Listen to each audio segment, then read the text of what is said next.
Welcome to the Right Podcast. I'm your host, Sarah Williams, best-selling romance author, book coach, and founder of Serenade Publishing. I've been an avid reader ever since I could hold a book, and I've spent a decade immersed in the world of writing, editing, and publishing fiction. I know firsthand what it takes to turn a love of storytelling into a sustainable, soul-aligned author career. Each week, I share real talk about writing fiction, marketing smarter, and staying inspired, along with up-to-date industry insights and the strategies that are working right now. You'll also hear from fellow authors, editors, and industry experts who are out there doing the work and making waves. Here, we put the woo in the work of writing, publishing, and growing your author business. Think of this as your creative business pep talk, packed with heart, hustle, and a little bit of magic. So get cozy and join me. Your writing journey starts now. Hey, Scribe, welcome back to the Right Podcast. Today, I'm talking to Gold Coast romance author who's caught the attention of Penguin Random House after she quietly built something extraordinary on her own. She's a booktoker, a storyteller, and now a brand new mama, which means she's basically doing the impossible and doing it with style. We actually met at Blush Romance Festival recently, and I just knew I had to get her on the show. There's something about Lauren Jackson that's genuinely magnetic. She's warm, she's real, and she talks about romance and writing in a way that makes you want to run home and open a manuscript. Today we're talking about how she got here, what it was like to go from self-publishing to a Penguin Random House deal, juggling motherhood and a creative career, and how she's built such a beautiful, devoted community online. Lauren Jackson, welcome to the Right Podcast. Welcome to the Right Podcast, Lauren Jackson. How are you? I'm good. Thank you for having me. Oh, it's my pleasure. And you have your beautiful little baby girl there. It's her feeding time. Yes. We didn't plan that very well. Yes. Well, it's different every day. It's so hard to plan, but she's a good girl. She was happy to be here, I think. Hopefully. Yeah. No, she's absolutely adorable. How old is she now? 4.5 months. 4.5 months. Oh my gosh. Yeah. It's been almost 14 years since I had a baby that small. Yeah. I think it's easy to forget how just little they can be. But yeah, she's grown so much. Every day it's like, oh my God, you've already grown again. Like, it's just crazy. Is. Oh gosh. Well, we were recently on an author panel together at the Blush Romance Festival, which was so much fun. And you are such an amazing woman and new mother. So I just don't know how you're juggling everything. It's a lot. I would love if you could tell us how you came to be a writer and what it took to get to this point in your publishing career. So, for some reason, I just always loved writing. And I think it goes back to I went to a very small primary school. So, there was like 5 years in the one classroom because there was literally like 25 people in the whole school. So, it was tiny. And we had one teacher for like year three up. So, we had lots of what they called creative time.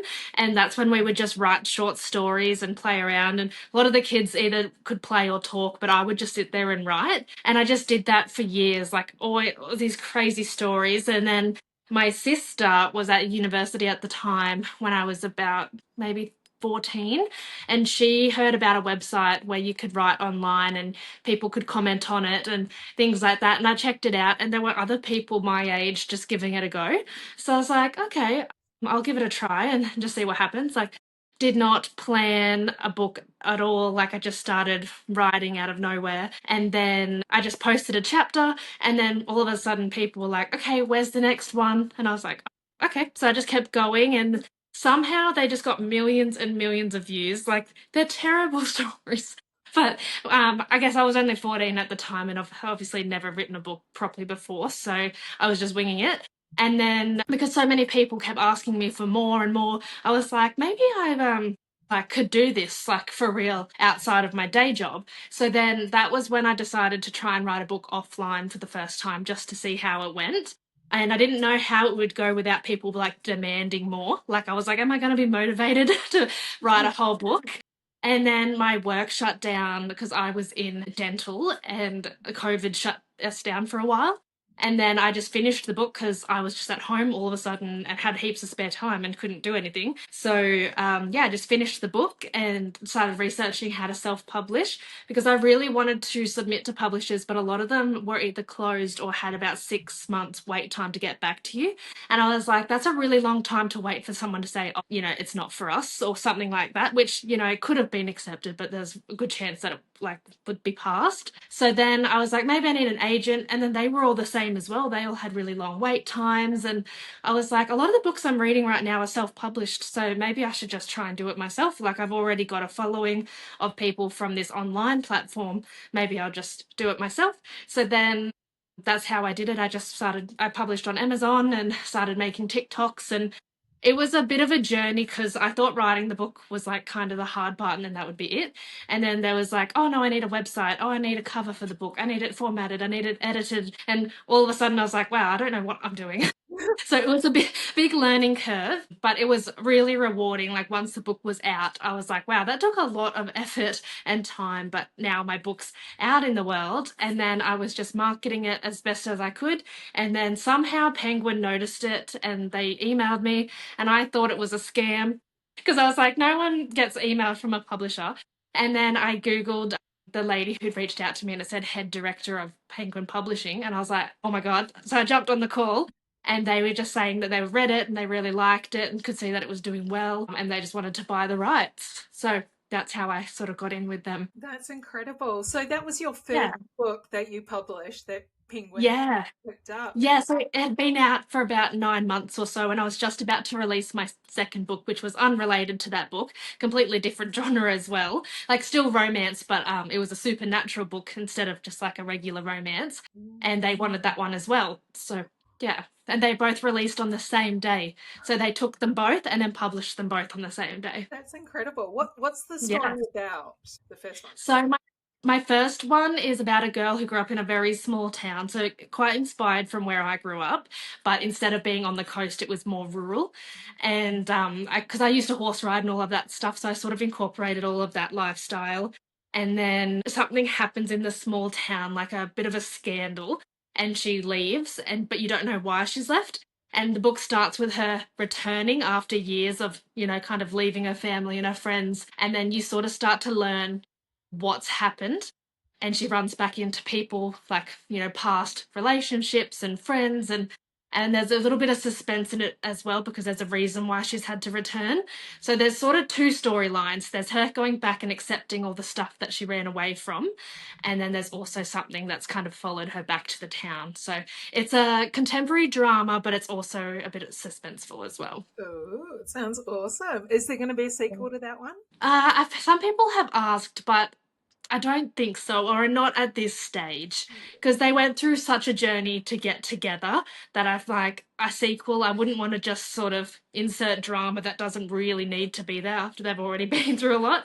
So I'm pretty happy with how it is, but yeah, I never say never because I'm really just I write whatever I'm in the mood for. But at this stage, it's a standalone. Yeah. Oh, that is absolutely fantastic. So you do write in a few different genres, don't you? Yeah, so they're all romance. They're just different subgenres of romance. So I've got just a contemporary drama as my first one, and then I dived into vampire romantasy, which is very different to the first book, like nothing like my first one. And then my last series is a sports romance. Oh, okay. Tell us about the sports romance before we move on. So it's about they are university students, so it's not A grade sport, but they play NRL, which I'd never heard of a book that had NRL in it. And that's like the only sport I really watch. And, I love going to the footy games and all of that. And I was like, oh, this would just be really cool to read an Australian book with this sport in it. And when I was talking to Penguin about it, because originally he just played football, but I didn't go into what he played or anything like that. And they were like, oh, no, I think you should like delve into that a bit more. And we could market it as a sports romance and like, we don't care that like no one else really knows what NRL is. Like I think that's what would make the book quite interesting because there wasn't at that time I couldn't see any other NRL romance. And I was like, okay, why not? Let's give it a go. And now there's like quite a few NRL romances popping up like as well. So I'm like, oh, did I like somehow start a trend? So I just think that's really, I think it's really cool because I love reading about Australian books and I love supporting Aussie authors. And I just feel like so many of us write like for Americans. And it's just so refreshing sometimes to read something in like our backyard. So I'm just loving that there's more. And now I'm seeing AFL ones popping up, and I'm like, this is awesome. Like, I just think it's really, really good that people are actually writing Australian fiction now. Yeah, So, absolutely. yeah. Are they being published in the US at the moment? No, they're not at the moment. So I'm just with Penguin for Australia and New Zealand. But my vampire series has gone to India, and then Break the Rules has just gone to Brazil. So they are slowly integrating, but yeah, haven't broken into the US market yet. Yeah, I would love to see what the Americans say about NRL. So that's rugby league, obviously. And yeah, I Yeah. think that would be so fun to see what the Americans thought. I think they would just be confused. Like, I feel like a lot of people read my books not realizing they're Australian. And then they're like, what's going on? What's thongs? What's this? Like, I just put slang in. I talk, like, I write how I talk. Like, I don't really shy away from the Australian flavor. So I think sometimes people think it's really cool and other people are like, I don't understand. But I actually think it's nice for people to read outside of what they usually do. Because, like, I like learning more about America and, like, if I read anything in, like, that's set in England, like, I love listening to audiobooks from there. Like, you just end up learning little bits and pieces about different places. Yeah, absolutely. My first two series were both set right here in Queensland. And Yeah, I've got a fairly decent American audience for those, and they really love it. They're like, well, yeah, it's Australian. You're talking, yes, there's kangaroos and koalas, and there's also yeah. utes and stations and cattle and stuff like that. So yeah, I think it's beautiful, and it is one of those Mm. gorgeous ways we can kind of take Australia to the world. Yeah. Good on you. I'm so excited for you. Mm. Thank you. Let's talk some social media. So, how did your, I want to call it your social media career kind of get started? How did you find your foothold? So I found that a bit overwhelming because I didn't have anything set up when I published the book. So I quickly made like an Instagram and tried to get that up and running, and then it got hacked. So I was talking to this girl who had a small business who made book earrings, and I'd made an order for one, and then her account got hacked. And then they messaged me saying, "Hey, there was just an error with your order. Can you just refill out the link?" And I had already done a link for her. So I was like, okay, I'd already talked to her like the day before. So obviously you can tell when they're scamming, but because I'd already been in contact with her so recently and I'd made an order that I was like, oh, this isn't weird. And then so I clicked on this link and then yeah, I got hacked. And that was like the week before my book was coming out. So that was really stressful because like I put so much time and effort into making that account. And so then I had to start over. So that was a bit stressful because I felt like I'd got really set back with that. But thank goodness my TikTok was doing really well. So I just started posting videos and an author that you would, called Tierney Page, before she was an author, she read Meant to Be. I hadn't actually spoken to her before, but she really liked it and she made it, her videos are just awesome. Like, I love her book recs and the way she goes about it is just like, I love it. And she mentioned Meant to Be in her video, and I think it got something like either 900,000 views or a million or something. It just went off. And I think that honestly might be the one that Penguin saw. So I always say that I thank her for it because I'm convinced that it was her video that really set it off because I remember so many people started following me and then they bought the book and then they started talking about it and then all of a sudden I had this offer. So yeah, so TikTok was a huge thing for me to get where I am today. But I just had no idea what I was doing. I would just sort of follow trends and I was always really late to trends. I couldn't really keep up with it. So I'd sort of just do my own thing and just be like, this is what the book is about. And yeah, and people seemed to just see it. And I think it wasn't so oversaturated then as well, because this was a few years ago. So not as many people were self-publishing and stuff like that then. So I feel like it was easier to get noticed. But yeah, so TikTok was very huge for me. That is awesome. Of course, Tierney is a friend for the podcast. She's been on the show. Yes. She came to our festival last year where we love her. She's Yeah. amazing. And I love her books. Her books are awesome. They're so funny. Yeah. Definitely got her voice in the book, which is just made it so much better. Absolutely. Yeah. So you didn't get in touch with her or anything? She just picked up your book? No, so she somehow obviously just either saw it somehow, maybe from a video that I did, and whether it just came on her feed because we were both Australian and both reading romance at the time, I genuinely don't know. But yeah, I remember I sent her a copy of one of my books when like Penguin sent her a copy, and I sent her like a handwritten letter just saying, I'm pretty sure I owe this to you. So yeah, and she's like, yeah, she like laughs about it. She's like, oh, I don't think so. And I'm like, I really think so. Like, I think if it wasn't for your video, I feel like people wouldn't have like noticed it. So yeah, very, very grateful for her. And that is beautiful. I love collaborations, and I love when, you know, you, well, she having her platform of, I think it's close to Mhm. 900,000 people on TikTok now. She's been able to help you, even if it wasn't the main reason. She definitely did Mm. help because she got you in front Yeah, of all those people that wouldn't have seen it otherwise. yeah, It's an absolutely beautiful way of, we all rise together sort of thing. And there's so yeah, much hate on TikTok and all the others, of course, but this is a beautiful story, and I'm so glad that you shared that because it does. yeah, It gives us hope. We sort of wonder like, how do we get in front of influencers, and it's so hard. I don't know how to do it. But you've just been yeah. authentic. You've just been yourself, and you've just written the book from your heart. And And I you think know, that's done why it it right. worked.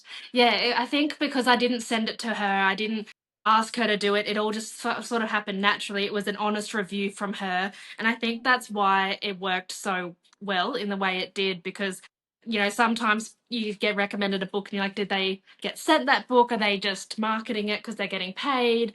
Like, which is fine, but like also, do they actually love that book and want to recommend it? Like, I think that it all just happened the way that it did really worked. And I think it also shows that you just never know who's going to see your videos and how supportive your video can be. Like, I love when people just do positive reviews, and like I know there's lots of negative out there as well, but like that one positive review video from someone, you just never know what it's going to do for you because like that's an example of me. I feel like I would all to that video, which is crazy because it just would have probably taken her a few minutes of her time and it might have shaped my whole career. Like, I don't know statistically if it is her that did it, but I'm pretty confident that it was her video that made it all happen. Absolutely, I agree. That is absolutely beautiful. Now, you also help organize a book talk book club, which I would love Yes. to chat to you about. How did that all come about? Yes, so a girl named Chloe, she used to work for HarperCollins, but now has broken out in her own business. She just posted a TikTok saying, "Hey, I want some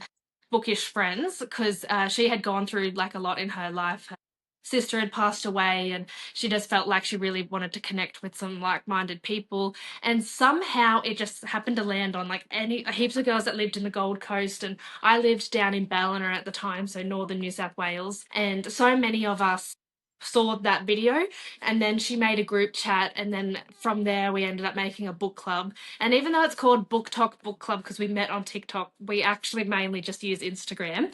And then because there's so many of us, we double up on days. So like on Monday there'll be two people, Tuesday there's two people, and you just have free reign to post whatever you want to post, like whatever you're reading, whatever you recommend. You can just do whatever, and then we take turns picking a book of the month. So we usually pick out three. I like to try and do three different genres because I read all different, but we just pick out three and let the audience do like a poll and they pick what they want to read that month. I love that. That is fun. So the Instagram handle is Book Talk Book Club.